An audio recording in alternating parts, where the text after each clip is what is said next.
Grammar লার্নের আজকের ভিডিওতে সবাইকে স্বাগত জানাচ্ছি। গ্রামার লার্নে আমাদের আজকের ভিডিওর বিষয়বস্তু হলো জিরান্ড। জিরান্ড আমরা জানি একটা নন ফাইনাইট ভার্ব অর্থাৎ অসমাপিকা ক্রিয়া। অসমাপিকা ক্রিয়ার তিনটি যে ভাগ রয়েছে পার্টিসিপল, ইনফিনিটিভ এবং জিরান্ড। জিরান্ড আজকে যে আলোচনা করব জিরান্ডের, তো জিরান্ড খুবই গুরুত্বপূর্ণ একটা চ্যাপ্টার। তো দেখে নিই, শুরু করি। আজকের প্রথম সংজ্ঞা দিয়ে শুরু করব। বলছে যেসব নন ফাইনাইট ভার্ব এর শেষে আইএনজি যুক্ত থাকে এবং যা একাধারে নাউনের বৈশিষ্ট্য বহন করে আবার ভার্বের বৈশিষ্ট্য বহন করে তাকে বলে জিরান্ড।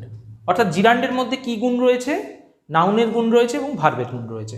অবভিয়াসলি ভার্বের গুণ রয়েছে, কারণ এটা একটা বেসিক্যালি নন ফাইনাইট ভার্ব এবং এই ভার্বের শেষে আইএনজি যুক্ত করে এটাকে নাউন হিসাবেও ব্যবহার করা যায়। যেমনভাবে পার্টিসিপলের ক্ষেত্রে ভার্বের শেষে আইএনজি যুক্ত করে অ্যাডজেক্টিভের কাজ করা যায়, তেমনি জিরান্ডের ক্ষেত্রে ভার্বের শেষে আইএনজি যুক্ত করে করা যায় নাউন। অর্থাৎ বলা যায় জিরান্ড হলো নাউন প্লাস ভার্ব। জিরান্ড কি বলা যায়? জিরান্ডকে বলা যায় নাউন প্লাস ভার্ব। উদাহরণ, এক্সাম্পল বলছে swimming is a good exercise. সাঁতার একটি ভালো ব্যায়াম। এখানে সুইম মানে সাঁতার কাটা, সুইমের সঙ্গে আইএনজি যোগ করে করা হয়েছে সুইমিং, এবং এটা কিন্তু ভার্ব হিসেবে ব্যবহৃত হচ্ছে। এটা নন ফাইনাইট ভার্ব হিসেবে, কিন্তু এখানে একটি কাজের নাম বোঝাচ্ছে, অর্থাৎ এটা নাউন হিসেবে ব্যবহৃত হচ্ছে। এর ফাংশনটা কি? এটা একটা নাউন হিসেবে ব্যবহৃত হচ্ছে। অর্থাৎ সুইমিং হলো একটি কাজের নাম। সুইমিং মানে সাঁতার, তো এটা নাউন হিসেবে ব্যবহৃত হচ্ছে এই নন ফাইনাইট ভার্বটি। তাহলে কি দাঁড়ালো? সুইমিং ইজ এ গুড, সাঁতার একটি ভালো ব্যায়াম। এবং এই সুইমিং শব্দটি হলো জিরান্ড। এবারে আমরা দেখব জিরান্ডের ব্যবহার। জিরান্ডের ব্যবহার এর সঙ্গে আমরা ইনফিনিটিভের ব্যবহারটাও কিন্তু আমরা সাদৃশ্য খুঁজে পেতে পারি। অর্থাৎ যেখানে যেখানে আমরা জিরান্ড ব্যবহার করতে পারি সেখানে সেখানে কিন্তু আমরা ইনফিনিটিভও ব্যবহার করতে পারি। দেখে নি কীভাবে। প্রথমে জিরান্ডের যে ব্যবহারটা আসছে সেটা বলছে সাবজেক্ট রূপে। অর্থাৎ সাবজেক্ট রূপে মানে বাক্যের প্রথমে, অ্যাসার্টিভ সেন্টেন্সের ক্ষেত্রে বাক্যের প্রথমে যেরকম সাবজেক্ট বসে সেই জায়গায় সেই পজিশনে জিরান্ড বসাতে পারি। যেরকম walking is a good exercise, হাঁটা একটি ভালো ব্যায়াম। এখানে ওয়াক ভার্বের সঙ্গে আইএনজি যুক্ত করে করা হয়েছে। তো এটাকে কিন্তু আবার ইনফিনিটিভ দিয়েও করা যায়। অর্থাৎ ইনফিনিটিভও কিন্তু নন ফাইনাইট ভার্ব, যার মধ্যে নাউনের গুণ আছে আবার ভার্বের গুণ আছে। তো এটাকে আমরা ওয়াকিংটাকে আমরা লিখতে পারি কি? To walk. এটা কিন্তু তখন হয়ে যাবে ইনফিনিটিভ। এটা তখন হয়ে যাবে কি? ইনফিনিটিভ। অর্থাৎ to walk is a good exercise অথবা walking is a good exercise, দুটো একই ব্যাপার, শুধুমাত্র কনস্ট্রাকশনটা আলাদা করছি। একটা ইনফিনিটিভ দিয়ে করছি, একটা জিরান্ড দিয়ে করছি। ঠিক একইভাবে 2 নম্বর উদাহরণে কি বলছে? 2 নম্বর উদাহরণে বলছে অবজেক্ট রূপে। অর্থাৎ সাবজেক্ট রূপে যেমন সামনে বসতে পারে, ভার্বের আগে বসতে পারে, তেমনি অবজেক্ট হিসেবে ভার্বের পরেও বসতে পারে। উদাহরণ, আই লাইক সুইমিং, আমি সাঁতার কাটতে ভালোবাসি। তো এখানে সাবজেক্টকে আই, লাইক ভার্ব, ঠিক অবজেক্ট পজিশনে বসেছে সুইমিং, সুইমের সঙ্গে আইএনজি যুক্ত করে সুইমিং। তাই এটা জিরান্ড এবং এটা অবজেক্ট হিসেবে এর ব্যবহার হয়েছে, অবজেক্ট পজিশনে বসেছে। এটাকে আমরা ইনফিনিটিভ দিয়েও লিখতে পারি, I like swimming or to swim.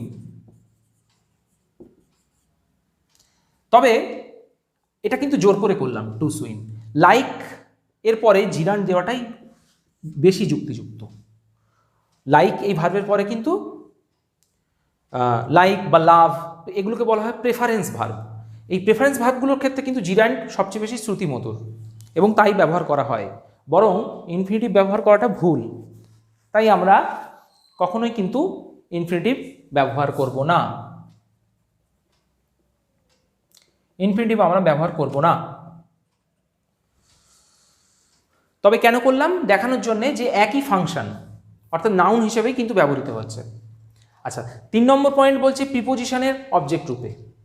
প্রিপোজিশনের object রূপে অর্থাৎ প্রিপোজিশনের পরে বা প্রিপোজিশন, সরি, হ্যাঁ প্রিপোজিশনে, হ্যাঁ প্রিপোজিশনের পরে বসবে এবং প্রিপোজিশনের অর্থ সম্পূর্ণ করবে বা কমপ্লিমেন্ট রূপে কাজ করবে। আমরা এখানে বলছি অবজেক্ট রূপে কাজ করবে। যেমন I think of building a house in Kolkata, আমি কলকাতায় একটি বাড়ি তৈরির কথা ভাবছি। তো থিঙ্ক, আই থিঙ্ক, আমি ভাবছি, এটা ফাইনাইট ভার্ব, এক্ষেত্রে এটা ফাইনাইট ভার্ব, এর ক্ষেত্রে এইটা ফাইনাইট ভার্ব, কিন্তু এগুলো নন ফাইনাইট ভার্ব। তো I like, I think of, এই যে অফ প্রিপোজিশনের অর্থ সম্পূর্ণ করেছে কে? বিল্ডিং, এই জিরান্ডটি বিল্ডিং, বিল্ড ভার্বের সঙ্গে আইএনজি যোগ করে হয়েছে। তাহলে আই থিঙ্ক অফ হোয়াট, আমাদের মানে প্রশ্ন থেকে যায় যে আই থিঙ্ক অফ হোয়াট, আমরা কিসের কথা ভাবছি, তখন তার অর্থ সম্পূর্ণ করছে building. I think of building a house in Kolkata. তাহলে এটা অফ প্রিপোজিশনের অবজেক্ট রূপে ব্যবহৃত হয়েছে এবং বিল্ডিংটা হলো জিরান্ড। এবার আসছে 4 নম্বর পয়েন্ট। 4 নম্বর পয়েন্টে বলছে প্রেফারেন্স ভার্ব। একটু আগে আলোচনা করছিলাম যে প্রেফারেন্স ভার্ব মানে প্রেফার করা মানে পছন্দ করা, অর্থাৎ পছন্দ বোঝায় এই রকম যেসব ভার্বগুলো পছন্দ বা অপছন্দ, পছন্দ বা অপছন্দ বোঝায় যেসব ভার্বগুলো আছে তারপরে কিন্তু সাধারণত জিরান্ড বসানো হয়। কীরকম?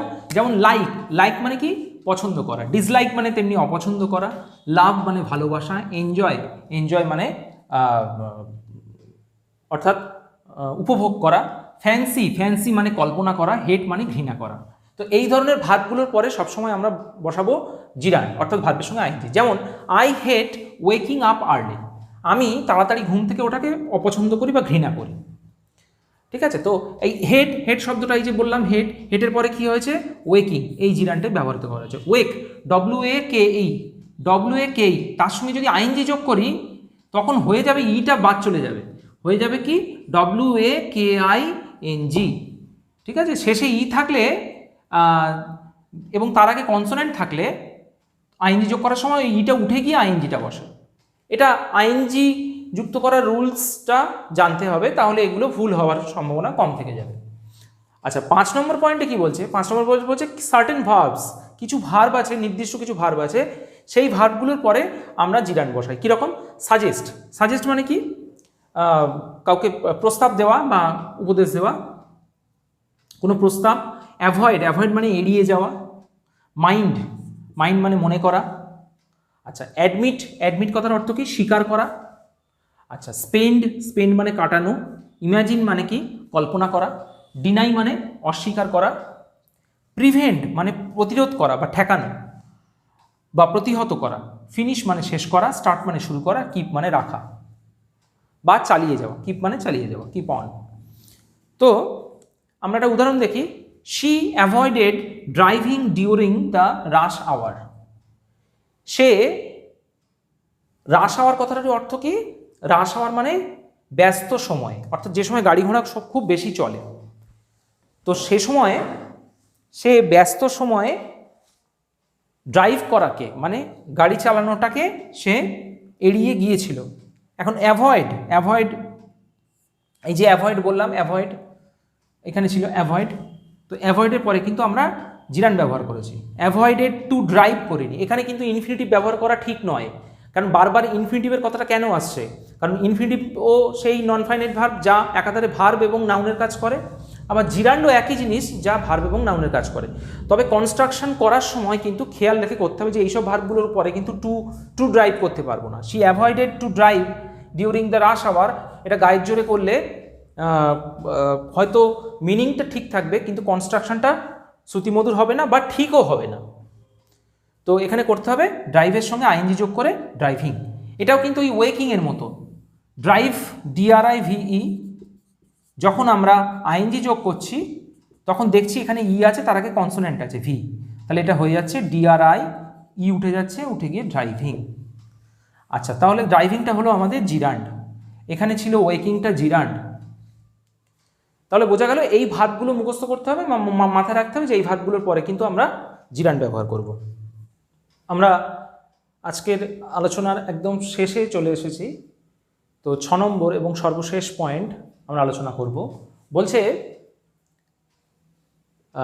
কিছু কিছু ইংলিশ এক্সপ্রেশন আছে, যেমন can't stand, can't help, be busy, be worth, be used to, give up, feel like, have travel, look forward to, seem or look like, it's no use, there's no point. এই ধরনের কিছু কিছু English expression আছে যার পরে কিন্তু অবশ্যই জিরান্ড ব্যবহার করতে হবে। উদাহরণ দিয়েছি, I can't help thinking about him. এই কান্ট হেল্প কথাটির অর্থ কি? পারি না, না করে পারি না। এর অর্থ হচ্ছে কি? না করে পারি না। এখন কি না করে পারি না সেটা ভার্বটা বলে দেবে, ঠিক আছে? এই কান্ট হেল্প কথাটির অর্থ আমি লিখলাম এখানে, না করে পারি না। তো I can't help thinking about him, তার সম্পর্কে চিন্তা না করে পারি না, ঠিক আছে? কান্ট হেল্প কথার অর্থ না করে পারি না। এখন কি না করে পারি না? চিন্তা, থিঙ্কিং, এইটা হচ্ছে জিরান্ড। তাহলে কান্ট হেল্পের পরে অবশ্যই থিঙ্ক, এখানে টু থিঙ্ক বসানো যাবে না।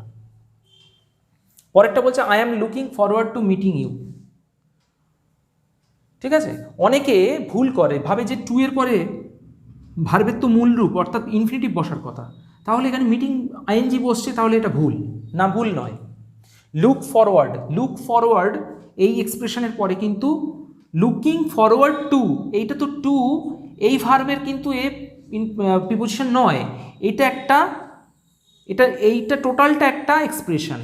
Looking forward to meeting you, আমি তাকিয়ে আছি তোমার সঙ্গে দেখা করার জন্য, উদ্গ্রীব হয়ে আছি। লুকিং ফরওয়ার্ড টু মানে কি? উদ্গ্রীব হয়ে থাকা, মুখিয়ে থাকা, মুখিয়ে থাকা, যে আমি তোমার সঙ্গে সাক্ষাৎ করার জন্য মুখিয়ে আছি। তো এই লুকিং ফরওয়ার্ড টু কথার অর্থ কি? মুখিয়ে থাকা, মুখিয়ে থাকা। আর মিটিং ইউ এইটা হচ্ছে জিরান্ড, মিট ভার্বের সঙ্গে আইনি যোগ করে। পরেরটা বলছি the photograph is worth preserving. এই যে ওয়ার্থ কথাটা আছে, বি ওয়ার্থ, এই বিটা ব্র্যাকেট কেন? কারণ বি এর জায়গায় অ্যাম ইজ আর কিছু তো বসবে, বি ভার্বের রূপ বসবে। বি ব্র্যাকেট দেওয়ার অর্থ হচ্ছে বি বিজি, বি বি থাকতে পারে নাও পারে, মানে এই জায়গায় বি ভার্বটা বসবে, যেমন এখানে ইজ বসেছে। এই ফটোগ্রাফটি মানে সংগ্রহ করে রাখার মতো তুলনীয় বা মূল্যবান। ওয়ার্থ কথার অর্থ মূল্যবান, ওয়ার্থ মানে মূল্যবান, মানে এতটাই মূল্যবান যে এটাকে সংগ্রহ করে রাখতে হয়, মানে ভালো করে ট্রেজার করে রাখতে হয়। The photograph is worth preserving, এইটা হচ্ছে জিরান্ড। প্রিজার্ভ মানে জমিয়ে রাখা বা সংগ্রহ করে রাখা, তার সঙ্গে আইএনজি যোগ করে হয়েছে। এবং ওয়ার্থ এই শব্দটার পরেই কিন্তু আইএনজি বসে, আইএনজি যুক্ত ভার্ব। যেমনটা এখানে বলা হয়েছে যে বি ওয়ার্থ, এই যে ইজ ওয়ার্থ, ইজ মানে হচ্ছে বি ভার্ব, এই বি ভার্বের জায়গায় কিন্তু এই যে ইজ বসলো, আর এই ওয়ার্থ আছে বলেই এটা আইএনজি হয়েছে, অর্থাৎ জিরান্ড হয়েছে। তারপর বলছে দেয়ার ইজ নো পয়েন্ট, এই যে বলেছিলাম there's no point. There's no point কথাটির অর্থ কি? দেয়ার্স নো পয়েন্ট মানে অর্থহীন, এর মানে হচ্ছে অর্থহীন, মানে কোনো পয়েন্ট নেই, কোনো মেরিট নেই। There is no point using, তারপরেই জিরান্ড বসাতে হবে, এটা জিরান্ড, ইউজ ভার্বের সঙ্গে ING. There is no point using such archaic words, মানে এই ধরনের পুরনো শব্দ, আর্কাইক ওয়ার্ডস মানে পুরনো শব্দ, অচল পুরনো শব্দ ব্যবহার করা কোনো অর্থহীন। দেয়ার ইজ নো পয়েন্ট মানে অর্থ নেই, অর্থহীন মানে অর্থ নেই, কোনো অর্থ নেই, এর অর্থ হচ্ছে কোনো অর্থ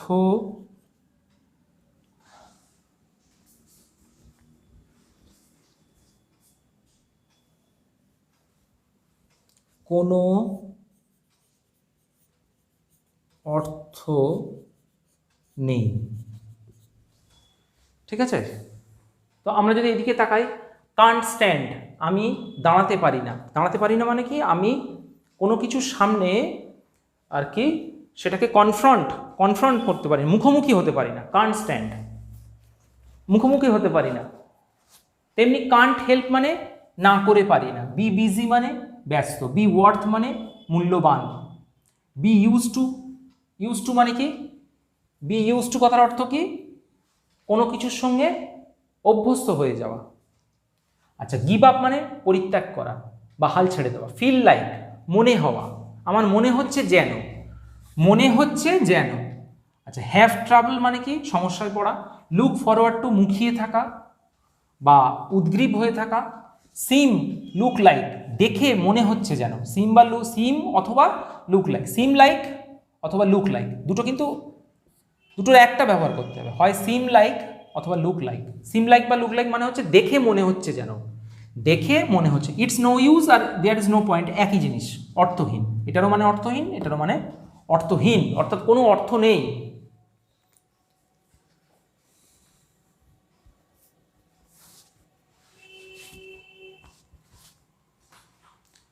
তো এই ছিল আমাদের আজকের আলোচ্য বিষয় জিরান্ড।